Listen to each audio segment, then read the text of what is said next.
አባይ ሆምስ ሪል ስቴት ከዚህ በፊት በቦሌ ፍላሚንጎ ሰርቶ ካስረከበው ቅንጡ አፓርትመንት በተጨማሪ አሁን ደግሞ የዲፕሎማት መናኸሪያ በሆነችው ሜክሲኮ ከአፍሪካ ህብረት በቅርብ ርቀት ላይ እጅግ ዘመናዊ በሆነ ማራኪ ዲዛይን እና በላቀ ጥራት እያስገነባ ባለው ከባለ 1 መኝታ እስከ ባለ 3 መኝታ ማለትም ከ78 ካሬ እስከ 158 ካሬ መኖሪያ ቤቶችን እንዲሁም ያለምንም ኮመን ኤሪያ የምንሸጣቸውን የንግድ ሱቆችን ከ10 ካሬ ጀምሮ እነሆ ይሎታል። 12000 ካሬ ሜትር ላይ በተንጣለለው ግዙፍ ኮምፓውንዳችን ውስጥ በቂ የመኪና ማቆሚያ ስፍራ፣ የከርሰ ምድር ውሃ፣ የህፃናትና የአዋቂዎች የመዋኛ ገንዳ፣ የልጆች መጫወቻ ስፍራ፣ 24 ሰዓት የማይቋረጥ የውሃና የመብራት አገልግሎት፣ ጂም እና ስፓ፣ ዘመናዊ ሊፍቶች እንዲሁም በተለያዩ ፕሮግራሞች ማዘጋጀት የሚችል ሰፊ ቴራስ 10% ቅድመ ክፍያ ብቻ በመክፈል ቀሪውን በረጅም ጊዜ አከፋፈል ይዘንሎት መጥተናል። ለበለጠ መረጃ ከስር በተቀመጡ ስልኮች ይደውሉልን። አባይ ሆምስ ሪል ስቴት፣ ጊዜው የአባይ ነው። በኢትዮጵያና በአሜሪካ በታላቅ ድምቀት የተመረቀው የመድረክ ማስታወሻ መጽሐፍ በአንባቢያን ዘንድ እጅግ ተወዳጅ ሆኗል። በመላው ዓለም ለምትገኙ አንባቢያን መጽሐፉን ከአማዞንና ከሉሉ ዌብሳይት ላይ ማዘዝ ይችላሉ። ለዲኤምቪ ነዋሪዎች በአቅራቢያቸው አመቻችተናል። በቨርጂኒያ 3045 ኮሎምቢያ ፓይክ በሚገኘው አዚ ፍላወርስ እንደዚሁም በስካይላይን የገበያ ማዕከል በሚገኙት ጤና አዳም ገበያና ያሬድ ኤሌክትሮኒክስ ይሸጣል። በዋሽንግተን ዲሲ በላሊበላ ሬስቶራንትና በዩ ስትሪት በሚገኘው በኢትዮጵያ ኬተሪ፣ በሜሪላንድ በሲልቨር ስፕሪንግ በቲጂ ጀውለሪና በሸገር ስፕሪንግ ካፌ ይገኛል። ለተጨማሪ መረጃ 202 558 8829 መደወል ይቻላል። የመድረክ ማስታወሻ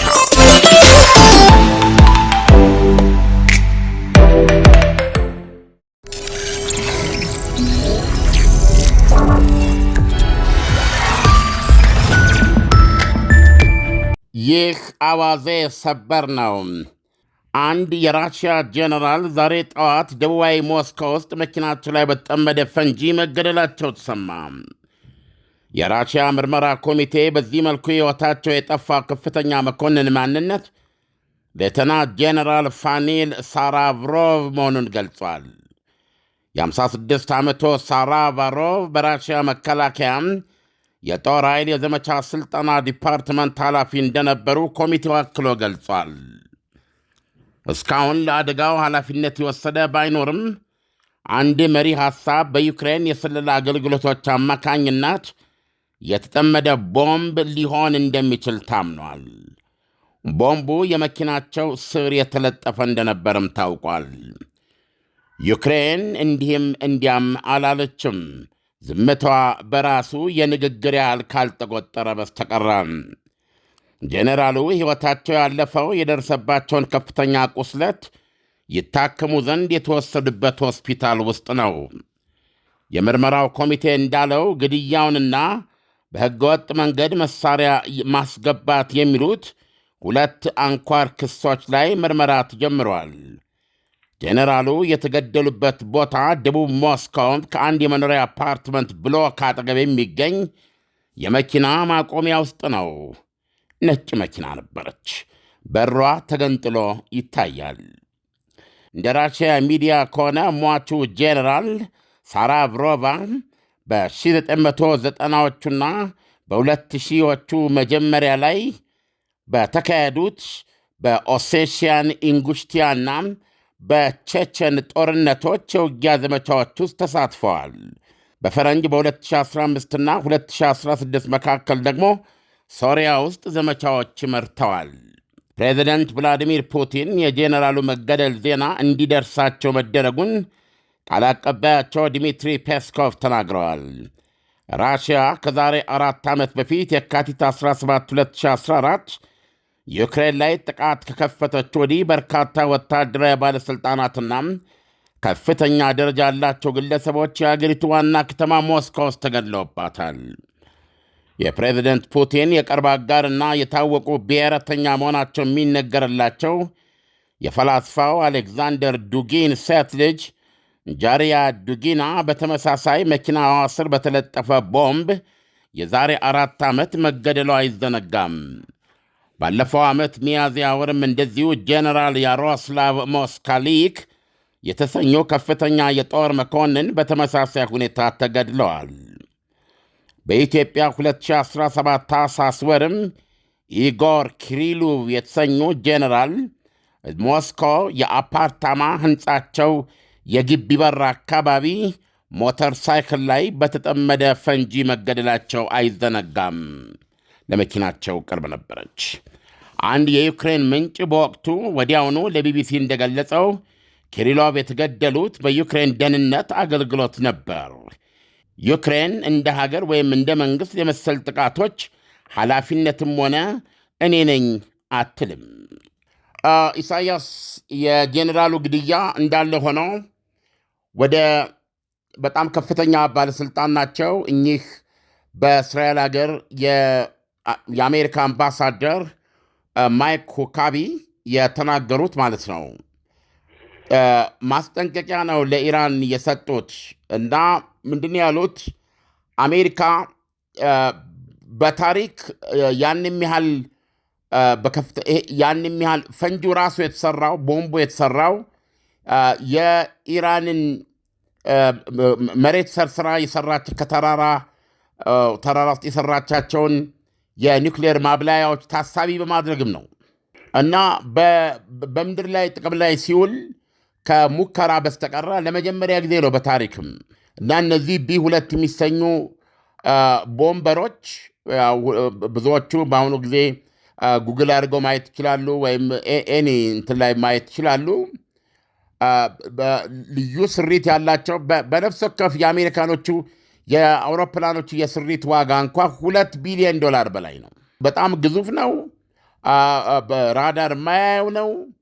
ለአያሌ ለቀናት አየር ላይ መቆየት የሚችል ነው። እነዚህ መሬት ሰርስረው በሚፈነዱ ብዙ ርቀት 17-18 ሜትር ድረስ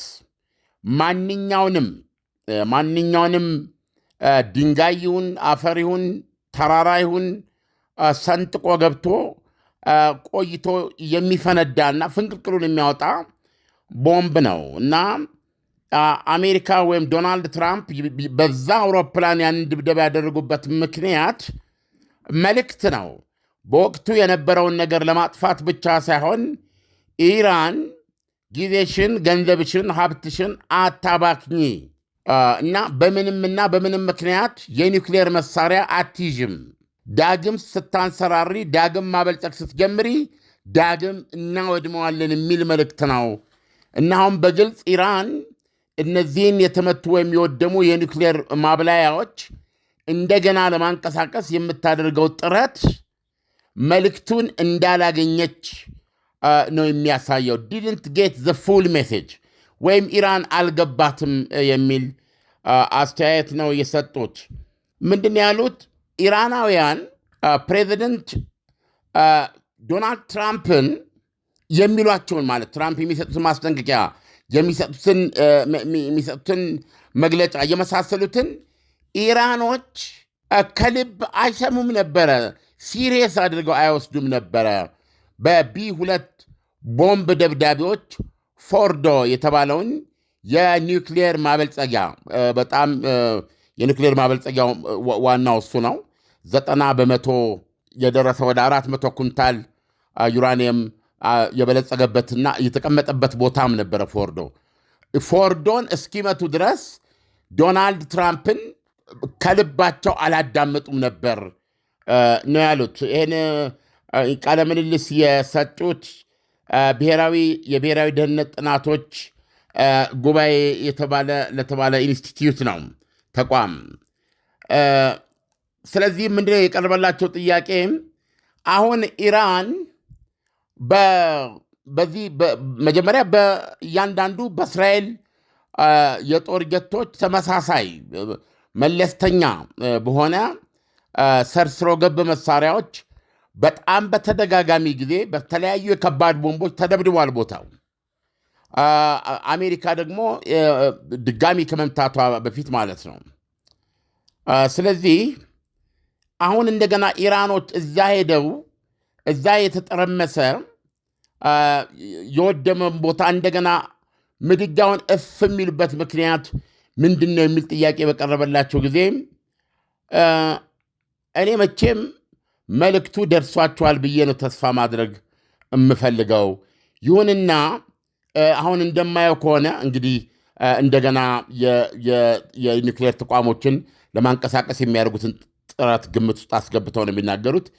አሁን እያደረጉ ካለው ነገር አንጻር ሳየው ግን በግልጽ መልእክቱ እንዳልገባቸው የሚያሳይ ነው እና ምናልባት ያንን የተደበደበ ቦታ ወደ ጥልቅ ገብተው የበለጠ ጥልቅ በማድረግ በፊት ከነበረው የበለጠ ጥልቅ በማድረግ የአሜሪካንን ጠልቆ የማውደም አቅም በዚህ ልንከላከል እንችላለን የሚል እምነት ኖሯቸው ሊሆን ይችላል።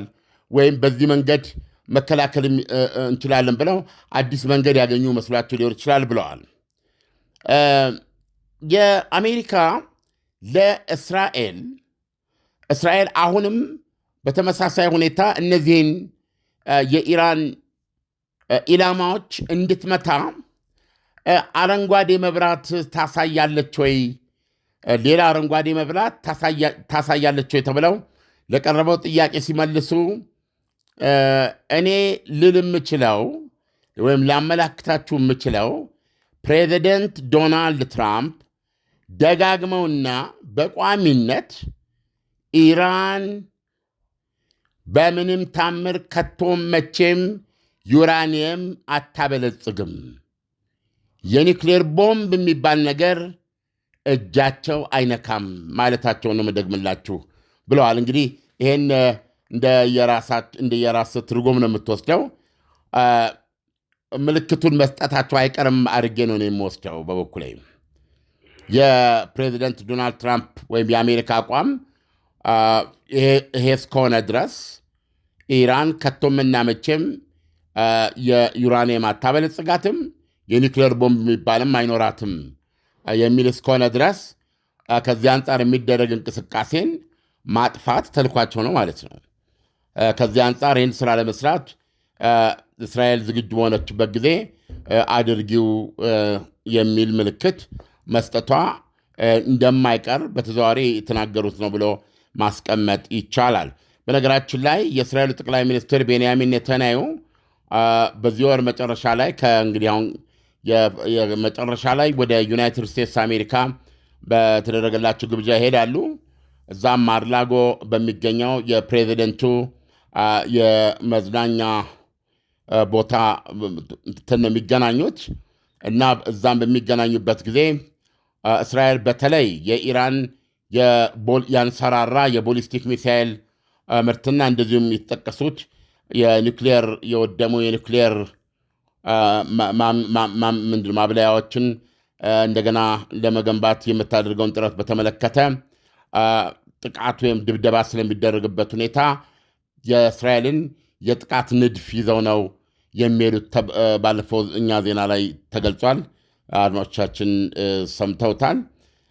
ከዚህ አንጻር አያይዘ ስታየው ጉዳዩ የኢራን ጉዳይ አሁን እንደገና በገነነ መልኩ እየቀረበ ነው እና ሁካቢ ምንድን ያሉት if the Europeans do not understand this ምንድን ያሉት የኢራን የቦሊስቲክ ሚሳይል እና የኒውክሌር ቦምብ የማምረት ችሎታ አሁን ብዙዎች እንደሚያስቡት ለእስራኤል ብቻ አይደለም አደጋነቱ፣ ለአውሮፓውያኖችም ነው።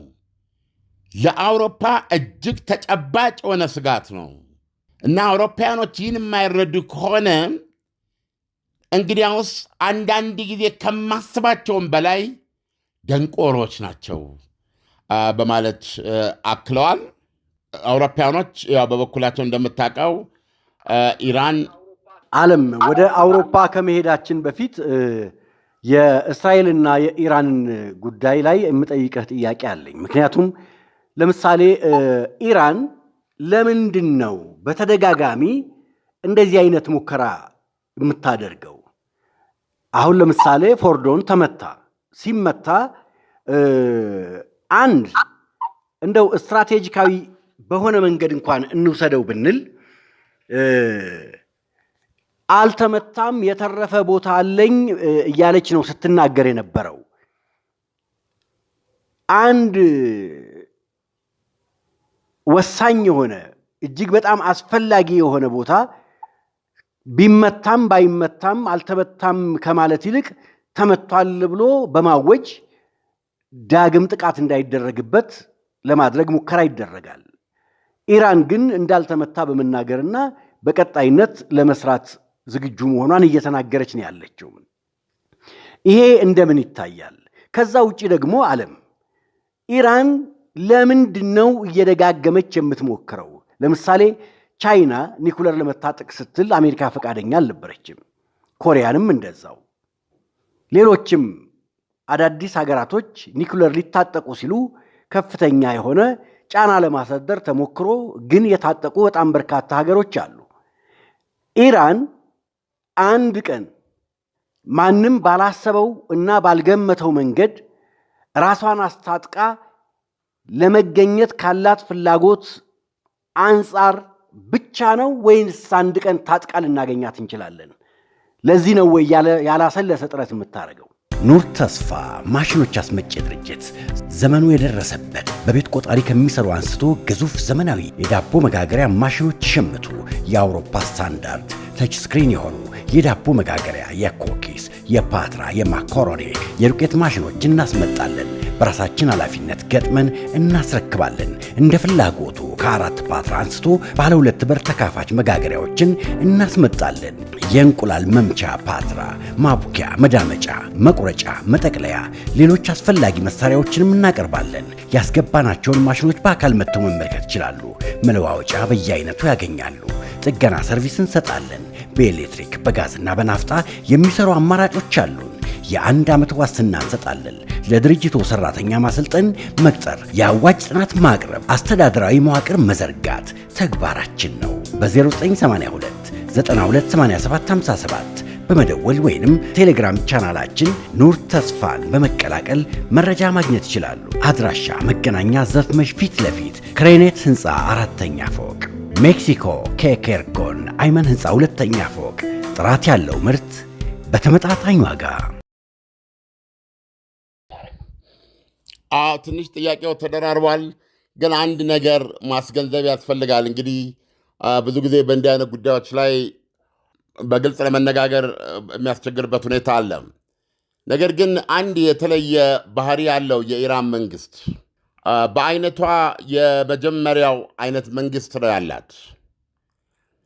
ማለት ሃይማኖታዊ መንግስት ነው የኢራን እና ኢራን በመካከለኛው ምስራቅ ውስጥ 400 ሚሊዮን አረቦች ነው ያሉን እና ከዛ ውጪ ኩርዲስታን፣ የኩርዲስታን ህዝቦች አሉ በተለያዩ አገሮች ተቆራርጠው ማለት ነው። ራሷ ኢራንም ውስጥ ልታነሳ ትችላለህ እንደዚህ እያልክ እና አሁን ፐርሺያንስ ወይም ኢራናውያን ፋርሶች አረቦች አይደሉም። ስለዚህ የምታገኛቸው በአብዛኛው ያው እዚሁ ኢራን ውስጥ ነው። ስለዚህ አሁን ኢራን በእኛ ዕድሜ የሄደችበት አቅጣጫ የጦርነት አቅጣጫ ሆኖ ነው እንጂ ይሄ ነገር ባይኖር ኖሮ በ40 ዓመታት ውስጥ ራሳቸውን በሚያስገርም ሁኔታ ቢያንስ በሳይንስና ቴክኖሎጂ ምርታ ላይ ካደረሱ ሀገሮች ጎራ ልትመደብ ትችል ነበረ። የሚያሳዝነው እንደ ቻይናዎቹ ያንን ወፈሰማያት ህዝብ 800 ሚሊዮን ህዝብ ከድህነት አረንቋ ያወጣ እጅግ የጸዳ የተራቀቀ ከባቢ ውስጥ ከተማ ውስጥ እንዲኖር ያደረገ ሺህ የሥራ ዕድሎች መፍጠር የቻለና የዓለማችን 2/3 የሚከካው የሚቦካው የሚጋገረው ነገር በሙሉ የሚሰራው ቻይና ነው። እንዲህ አይነት ታምር ሊወጣው አልቻለም እንጂ የምህንድስና ሳይንሱን የጨበጡበት ሁኔታ የሚያስደንቅ ነበረ የኢራኖቹ። አሁን ኢራኖቹን ስትመለከታቸው ምንድነው እንትኑ አሁን ያላቸው መንግስት ሃይማኖት ላይ የተመሰረተ መንግስት ነው። ስለዚህ አሁን ኢራን መካከለኛው ምስራቅ ውስጥ ሀያል ሆና ራሷን መከሰት ካለባት አጋሮች ያስፈልጓታል። አየህ በባህረ ሰላጤው ጦርነት ሁላችንም እንደምናስታውሰው የሰላጤው ሀገሮች በሙሉ ከሳዳም ሁሴን ጀርባ ነበሩ። እነዚህ የሱኒ መንግስታት ናቸው። ሳዳም ሁሴን በወቅቱ ይሉ የነበሩትም እመዋጋው ውጊያ የሁላቸውም የአረቦች የሱኒ ሰላጤው መንግስት የእናንተውን ውጊያ ነው የምዋጋው እና እኔ ላይ ዕዳ በጦር የሰጣችሁኝን ዕዳ ሰርዙና በዛኑ መጠን ሌላ ቢሊዮን ዶላሮች ስጡኝ በማለት ነው አንዱ ጠባቸውና መጨረሻ ላይ እንትኑን ያመጣው። ስለዚህ ኢራን ብቸኛ ነበረች። አየህ በመካከለኛው በአረብ ባህር ውስጥ በአረብ ውቅያኖስ ውስጥ እነሱ በጣም አሁን ምንድን ነው የኢራን መነሳት the rise of the Persians ልል እችላለሁ። የእነሱ መነሳት አሁን ምንድን ነው ማድረግ የጀመሩት? በየሀገሩ የሺያ እስልምና ተከታዮች ማለት እዛ ላይ የተመሰረተ መንግስት ነው እያጠናከሩ የመጡት። አሁን ይሄ ከሃይማኖት ጋር ፖለቲካም ነው። ለምሳሌ ሶሪያ ሂድ። አሁን ሶሪያ ውስጥ የአሳዶች መንግስት ተገርስሷል አይደለም? ከ10 በመቶ የሶሪያን ህዝብ የሚወክል መሰረቱ ሺያ እስልምና የሆነ ጎሳ ነው፣ አልዋቲ የሚባሉት ማለት ነው። ስለዚህ አሁን ኢራኖች አልዋቲዎችን ይደግፏቸው ነበረ ስልጣን ላይ ገባ። ኢራን ብዙሃኑ ማጆሪቲው ሺያ ነው ኢራን ውስጥ። ሶሪያ ውስጥ ግን 10 በመቶ ነው። ስለዚህ ማጆሪቲ ኢራን ማነው ሶሪያ ውስጥ አሳዶች የያዙትን ስልጣን አስጠብቃለች ማለት ነው። ምክንያቱም ውሳኔዎችን ሁሉን ነገር የሚያደርገው መንግስት ነው አይደለም እንዴ? መንግስቱን ደግፈው የያዙት ኃይሎች ደግሞ እነዚሁ 10 በመቶ የሚሆኑ ሺያዎች ነበሩ። ስለዚህ 90 በመቶ በአብዛኛው 80 ምናምን በመቶ ሶሪያውያን ሱኒዎች ናቸው፣ ሱኒ አረቦች ናቸው። ኢንፋክት ሶሪያኖችም ራሳቸው አረቦች ናቸው ሺያዎቹ። ስለዚህ የአሳዶች መንግስት ቀጥ ብሎ እንዲኖር ማድረግ ብቻ ሳይሆን ፈተና ላይ በወደቀበትና የሱኒ መንግስታት በሙሉ ከሶሪያ ጦር ውስጥ የወጡ ፍሪ ኦፊሰር ሶሪያን ፍሪ ኦፊሰርስ የሚባሉት ንቅናቄን በሙሉ ሲያግዙ ኢራን ከራሽያ ጋር ሆና ኢራን የአሳዶችን እንክትክቱን የወጣ ዙፋን እየበየደች በመስማር እየመታች ነው አጽንታ ያቆየችው። አየህ ምን ማለት ነው? አሁን ኢራን ይህን ስታደርግ አሁን ነግሬሃለሁ፣ መካከለኛው ምስራቅ ውስጥ እንግዳ ቁጥራቸው ትንሽ ነው ብያለሁ፣ ፋርሶች ናቸው ብያለሁ። ነገር ግን አሁን አይዴንቲቲ፣ ህብረት፣ አሊያንስ፣ ትስስር፣ ቅንጅት፣ ፓወር ራይዝ ለማድረግ ማለት ነው። መካከለኛው ምስራቅ ውስጥ ኢንፍሉዌንስ ተጽዕኖ ለማሳደር ገብቷል። ለመነሳት ኃይል ሲያዋቅሩ ወይም ሲፈጥሩ ምንድነው ይባሉ አሁን ባልኩ መንገድ ነው ሄዱት። አየህ በዚህ የተነሳ ኢራን ማለት ሶሪያ የኢራን ነበረች። ተመልከት አሁን ወደ ሊባኖስ ነው። ሊባኖስ ውስጥ ስትሄድ ሱኒና ሺያዎች ሱኒዎች ትንሽ አንጻራዊ ብልጫ አላቸው እንጂ ተመጣጣኝ ነው ቁጥራቸው ሊባኖስ ውስጥ።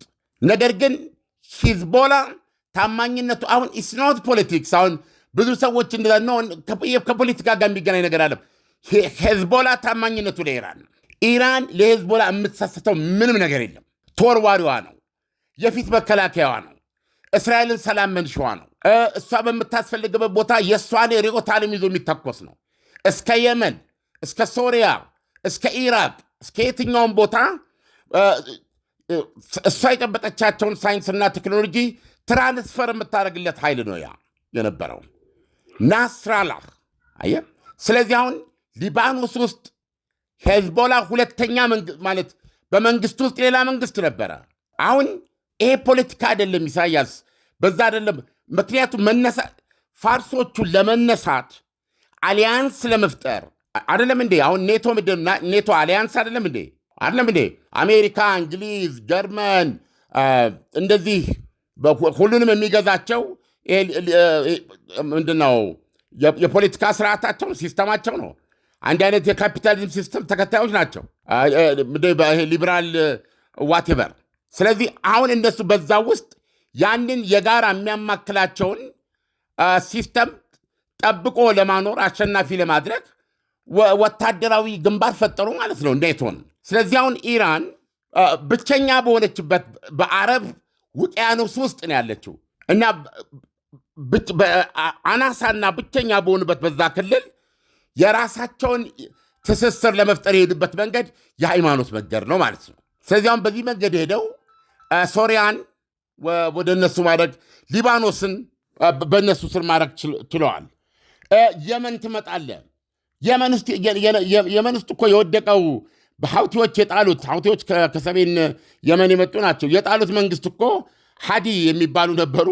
አሁን መደበኛ ነዋሪ ናቸው ሳውዲ አረቢያ ውስጥ። ሳውዲ አረቢያና የተባበሩት አረብ ኤሚሬቶች የመሩት የሱኒዎች ፍልሚያ ወደ የመን የመጣበት ዋነኛው ምክንያት እኮ ነው። እና መጨረሻ ላይ የምንመለከተው አብዛኛውን ክፍል ሐውቲዎች በኢራን የሚደገፉት ሺያዎች ናቸው። ሐውቲዎች ተቆጣጠሩ ማለት ነው። ስለዚህ አሁን በዚህ በጋዛው ጦርነት ላይ በሚገባ ይታል ከሐማስ ጎን ቆመው አንድም የእስራኤል መርከብ እንዳይተላለፍ የኤደን ሰላጤን ይሄን የደቡብ ቀይ ባህርን ግጥም አድርገው ነው የዘጉት። መርከቦችን እየገቡ ይተሳፈሩ አነጣጥረው በሚሳኤል እየመቱ አያ። ስለዚህ ይሄ አሊያንስ የኢራን ትስስርን ስትመለከተው በዚህ ላይ እየተመሰረተ ነው። አሁን ይሄንን ስታደርግ ይሄ አይነቱ ትስስር በሌሎች የአረብ አገራት የሱኒ መንግስታት ላይደገፍ እንደሚችል ደግሞ ግልጽ ነው። በስጋት እንደሚታይና ይሄንን ለማፍረስ ብዙ ነገር ሊያስቡ እንደሚችሉ ታውቃለህ። ነገር ግን አሁን ብዙዎቹ የሚሉት ለምንድን ነው ኢራንያን ትልቁ ብልጠታቸው ጣታቸውን የፍልስጤሞችን ዓላማ ኮዝ አቀፉ ይላል። ይሄን አቅፈው እስራኤል መጥፋት አለባት ሲሉ በፍልስጤማውያን መካከለኛው ምስራቅ ውስጥ ኦልሞስት በሁሉም የአረብ አገሮች ማለት ትችላለህ ለፍልስጤማውያን ያለው ተቆርቋሪነትና ስሜት ይታወቃል። ስለዚህ አሁን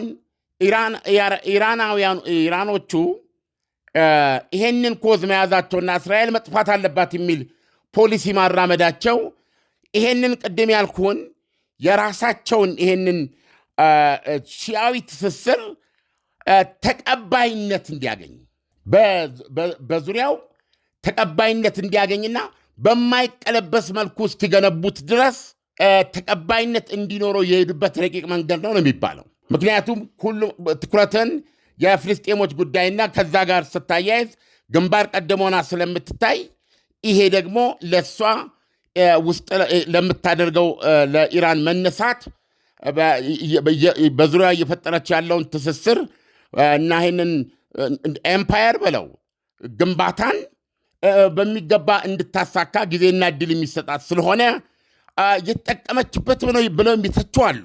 ኦኬ፣ አሁን በዚህ መሃል እስራኤል ምን ሆናለች? አንደኛ በእስራኤልና አሁን ባለው የኢራን እስላማዊ አብዮተኞች መካከል ፍቅር ኖሮ አያውቅም። ለምን ብትል አሜሪካና እስራኤል ይህ የኢራን የ1979 በፈረንጅ አቆጣጠር እስላማዊ አብዮት አሸናፊ ሆኖ ስልጣን ከመያዙ በፊት የነበረውን የሻው ዘመነ መንግስት ቤተኞች ነበሩ። እነዚህ ሁለት ሀገሮች ኢራንና እስራኤል በጣም ጥብቅ ወዳጆች ነበሩ። አየህ፣ ስለዚህ እነሱ ወደ ስልጣን የሻው በወቅቱ የነበረው ሻ ገንዘቡን፣ ሀብቱን፣ ተከታዮቹን ይዞ ከሀገር ሲጠፋ እና በተማሪዎች እነሱ ስልጣኑን ሲይዙ በዋነኛነት የደነገጉትና ጅምር አብዮታቸውን ሊያጠፋብን ሊያኮላሽብን ይችላል የሚሉት አሜሪካና እስራኤልን ነበረ ማለት ነው። ስለዚህ ሁለቱ ሰይጣኖች ትልቋ ሰይጣን ትንሿ ሰይጣን ብለው ማስቀመጥ ነበረባቸው። ይሄ ደግሞ ከስር ያለ ነገር ነው። ስለዚህ እስራኤልን አንደኛ ይሰጓታል፣ ምክንያቱም አሁን ባልኩ፣ ሁለተኛ የስትራቴጂያቸውም ነው ከእስራኤል ጋር ያለው። አሁን የምናየው ነገር ምንድን ነው? ጥያቄ እንደገባኝ ከሆነ ለምንድነው የኒውክሌር መሳሪያውን አሁን እንደገና መስራት ያስፈለጋቸው? ለምንድነው የተደበደበውን እፍ ብለው የሚቆሰቁሱት? ለምንድነው ይህንን ቦሊስቲክ ሚሳኤል የሚያመርቱት? ከተደበደቡ አሁን በአጠቃላይ እነሱ ጋር ያለው ችግር ይሄ ነው። ለምንድነው? አሁን እንደምናነበው ከሆነ ኢራኖች የቦሊስቲክ ሚሳኤል ምርታቸው አሁን ሁካቢ ሲናገሩ እንደሰማኸው አውሮፓ እኮ እዛ ጋ ናት። ከፍተኛ የሆነ በዚህ ምናልባት ቻይና ብትበልጣት ነው። አሁን ባለፈው ዜና ላይ እንደሰማኸው በወር 3000 ቦሊስቲክ ሚሳኤል ማምረት የሚያስችላት አይነት ማንሰራራት ነው። መልሶ ግንባታ ነው፣ ፋብሪካ ማለት ነው። ውስጥ ነው ያለችው ነው የሚለው ኢሳይያስ። 3000 በግማሽ አስበ ነው በ1500 በዓመት ልታመርት የምችለውን ማስላት ይቻላል። እንደዚህ አይነት ሚሳኤል ክምችት ሲኖርህ ከቦሊስቲክ ሚሳኤሎች ደግሞ በጠጣር ነዳጅ የሚሰራው በ7 በ8 በ9 በ10 ደቂቃ ውስጥ ነው ኢላማው ጋር የሚደርሰው። እስራኤል ማለት ያቻት የማለት ያክል ነው። ስለዚህ አሁን ባለፈው ጦርነት ላይ እንዳየነው ምንም እንኳ የእስራኤል የመከላከያ ሚሳኤሎች ምንድን ይባለው ዶሞፍሮክ ምንድነው ይቅርታ አየንዶም ዴቪድ ስሊንግ የዳዊት ፉሪሳ የምንለው አሮ የሚባለው በጣም ከፍተኛ ሰማያ ሰማያት የሚደርስ እነዚህ ሁሉ እጅግ ዘመናዊ ሚሳኤሎች ቢሆኑም የኢራን በብዛቱ አጥለቀለቀው። አየህ 500 ሚሳኤል የተኮሰችው ከ500 በላይ በዛ በጦርነቱ ጊዜ። እንደገና ደግሞ ወደ 1000 የሚደርስ ሰው አልባን የተኮሰችው። አሁን በወር 3000 ቦሊስቲክ ሚሳኤሎች ማምረት በምትችልበት መልኩ በአደገኛ ሁኔታ ነው እንደገና ምርቷን እያንሰራራች ያለችው ነው የሚለው። ኢራን ለጥያቄው መልስ ሰጥታለች። አዎ ብላለች። ማንም እንዳይነካኝ፣ ማንም ዝንቤንሽ እንዳይል፣ ማንም የኒውክሌር አረቄን ጥጄ አወጣለሁ፣ አበለጽጋለሁ፣ ዩራኒየም ቦምቤን ሰርቼ ታጠቃለሁ፣ የለም ብሎ የሚመጣ ካለ ሲኦል አወርድበታለሁ። አዎ ሚሳኤሎችን አመርታለሁ፣ እሳት ላዩ ላይ አወርዳለሁ። ይሄ ነው አሁን የእሱ አቋም። መብቴ ነው። ዩራኒየም ማበልጸግ ተፈጥሯዊ መብቴ ነው። ከማንም በልጽጎ አልቀበልም። ከሀገሬ ውጭ ከሀገሬ ግዛ በሌላ ሰው በልጽጎ አልቀበልም። ራሴ ነኝ የማበልጽገው የሚል አቋም ነው ያላት። እሱ ብቻ አይደለም። አሁን ትልቁ ስጋት ይሄን ያህል ክምችት ያለው ቦሊስቲክ ሚሳኤል እያመረተች ስትሄድ ራሷን ብቻ አይደለም እንዳትነካ የምትከላከለው። አሁን ሰፊ ሀገር ነች እንግዲህ በአንጻራዊነት ነው የምነግርህ። በቆዳ ስፋቷ በጣም ሰፊ ሀገር ነች ኢራን። ስለዚህ ኢራን ላይ ጥቃት በከፈትክበት ጊዜ ይሄንን የተቀናጀ ድብደባ ታደርጋለች ማለት ነው። እሷን እንኳ ብትዋት ትልሃለች። ኦኬ ኢራንን አልነካም ብለህ ብትተው ይልሃል። ነገ ሄዝቦላንም አታስነካም። አሁን ሶሪያ ውስጥ የምትደግፋቸውን ኃይሎች በሙሉ ፕሮቴክት ነው የምታደርግበት። ለምሳሌ አሁን እስራኤል ሊባኖስ ውስጥ ገብታ ሄዝቦላን ትደበድባለች፣ እንደገና እንዳይቆናጠጥ፣ እንደገና እንዳያንሰራራ ለማድረግ። ስለዚህ አሁን ኢራን እንደገና ቦሊስቲክ ሚሳይል ምርቷን እያጣደፈች ያለችበት ሁኔታ በዚሁ ከቀጠለ ፕሮጀክሽን ታስቀምጣለ ከ5 ወር በኋላ ከዓመት በኋላ ከ2 ዓመት በኋላ በሚል ማለት ነው። በዚህ ሁኔታ ጣልቃ ገብቶ የሚገታው ነገር ሳይገኝ ቢቀጥል ፕሮባብሊ ይህን ማድረግ ትችላለች። አለበለዛ ደግሞ ከእሷ ጋር ፍልሚያ የምትገባበት ደረጃ እስካሁን ከምናውቀው የተለወጠ እንዲሆን ግድ ሊያደርግ ይችላል። ስለዚህ አሁን ይህንን ምክንያት በማድረግ የእስራኤሉ ጠቅላይ ሚኒስትር ቤንያሚን ኔታንያሁ ኢራን ላይ እንደገና መዘመት አለበት የሚል የጦር ንድፍ ይዘው ነው የሚሄዱት በዚህ ወር መጨረሻ ወደ አሜሪካ። እና ምክንያቱ ምንድን ነው ላልከኝ ከአነሳሱ ጀምሮ በእስራኤልና በአሜሪካ የአሜሪካ ወዳጅ የነበረ የምዕራባውያን ወዳጅ የነበረ መንግስት ገርስሰው ነው እነዚህ የኢራን እስላማዊ አብዮተኞች ስልጣን ላይ የወጡት። ስለዚህ ከመሰረቱም ጠላቶች ናቸው እና አሁን በምናየው ዓለምም በመካከለኛው ምስራቅ ውስጥ በኢየሩሳሌምና በቴሄራን መካከል አላለቀም ማለት ነው የሚቻለው። ዓለም ወደ ሩሲያ ስንመጣ የሩሲያ የስለላ አቅም ጥያቄ ውስጥ አይገባም ወይ? በዚህ መጠን ያሉ ጄኔራሎቿ በጣም በተደጋጋሚ ሲሞቱ ማየት ለሩሲያ የስለላ ቡድን አቅሙን እንዴት እንድናየው ያደርገናል? ልል ነው እንድንል አያደርግም ወይ? በዚህ ላይ ኮሜንት መስጠት አልችልም። ነገር ግን ከዚህ አንጻር ባናቸው ዩክሬኖች በራሽያ ጄኔራሎች ውስጥ ፍርሃት ለመፍጠር የሚያደርጉትን ጥረት ተስፋ ባለመቁረጥ እንደቀጠሉ ነው የሚያሳየው። እስካሁን ድረስ ቢያንስ በቅርብ ጊዜ 3 ጄኔራሎች ተገለዋል። እነዚህ ለዚህ ለጦርነቱ የነበራቸው አስተዋጽኦ ቀላል አይደለም እና 3ቱም በተመሳሳይ ሁኔታ በጣም በሚገርም ሁኔታ በተመሳሳይ ትንሽ ቦምብ ያመጡና ይለጥፋሉ። ሰውየው መኪናውን ካቆመበት ገብቶ ሞተር ሲያስነሳ ይፈነዳል። እንደዚህ እየሆነ ነው ያለው እና አንደኛ የዩክሬን ኦፕሬተርስ በሚፈልጉበት መንገድ ገብተው ይወጣሉ ማለት ነው። ቅድም ያነሳውን ጥያቄ ነው የሚያሳየው። ወይም ደግሞ ቅጥረኞችንም በቀላሉ መመልመልና ለስራ ማሰማራት የቻሉበት ነው ማለት ነው። ስለዚህ ይሄ ሁኔታ እውነቱን ለመናገር እስካሁን በራሽያ ጀነራሎች ላይ በግል ፍርሃት እየፈጠረ አይደለም የሚለው ለነሱ የሚታው ነው። ነገር ግን የራሽያ ጀነራል ሆነህ መኪናን ካቆምክበት በተለይ ጥብቅ ከሆኑ እንደ መከላከያ ሚኒስቴር እንደዚህ የጦር ክፍሎች ቅጥር ግቢ ውጪ በመኖሪያ ቤታቸው፣ በመኖሪያ አፓርታማዎቻቸው፣ በመኖሪያ ቪላዎቻቸው አካባቢ መኪናቸው ላይ መሳፈር 2-3 እንዲያስቡ ሊያደርጋቸው የሚችል ሁኔታ ነው እየፈጠሩ ያሉት። ይሄ ምንም የማይካር ነው። ይሄ ደግሞ በጦርነቱም ላይ የተወሰነ የራሱን አስተዋጽኦ ሊያደርግ ይችላል። ግን ስታየው ርቀት አለው። አሁን እስካሁን የተፈጸሙት በ4 ዓመታት ውስጥ ናቸው እና እነዚህን ግምቱ ስታስገባ ተደምሮ የራሽያ ሳይኮሎጂ ላይ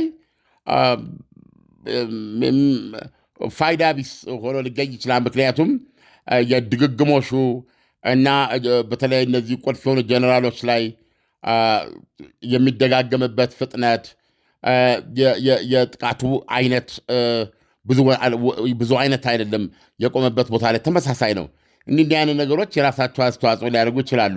ዞሮ ዞሮ ግን ይሳካላቸውም አይሳካላቸውም በዩክሬን ላይ እውቀትን፣ ልምድህን ተጠቅመህ ጉዳት እና ቁልፍ ሚና እየተጫወትክ የምትገኝ ተዋጊ የራሽያ ጀነራል ሁሉ ሁኔታዎች በፈቀዱበት በማናቸው ማሳቻ ቦታ በዚህ መንገድ ልናጠፋ እንደምንችል ወቅ እና ታቀብ የሚል መልእክት ለማስተላለፍ ግን ዩክሬኖች አልቦዘኑም ማለት ይቻላል። ዓለም ለትንታኔው ከወዲሁ አመሰግናለሁ። መልካም ምሽት ይሁንልን። መልካም ምሽት። በኢትዮጵያና በአሜሪካ በታላቅ ድምቀት የተመረቀው የመድረክ ማስታወሻ መጽሐፍ በአንባቢያን ዘንድ እጅግ ተወዳጅ ሆኗል። በመላው ዓለም ለምትገኙ አንባቢያን መጽሐፉን ከአማዞንና ከሉሉ ዌብሳይት ላይ ማዘዝ ይችላሉ። ለዲኤምቪ ነዋሪዎች በአቅራቢያቸው አመቻችተናል። በቨርጂኒያ 3045 ኮሎምቢያ ፓይክ በሚገኘው አዚ ፍላወርስ እንደዚሁም በስካይላይን የገበያ ማዕከል በሚገኙት ጤና አዳም ገበያና ያሬድ ኤሌክትሮኒክስ ይሸጣል። በዋሽንግተን ዲሲ በላሊበላ ሬስቶራንትና በዩ ስትሪት በሚገኘው በኢትዮጵያ ኬተሪ፣ በሜሪላንድ በሲልቨር ስፕሪንግ በቲጂ ጀውለሪና በሸገር ስፕሪንግ ካፌ ይገኛል። ለተጨማሪ መረጃ 202-558-8829 መደወል ይቻላል። የመድረክ ማስታወሻ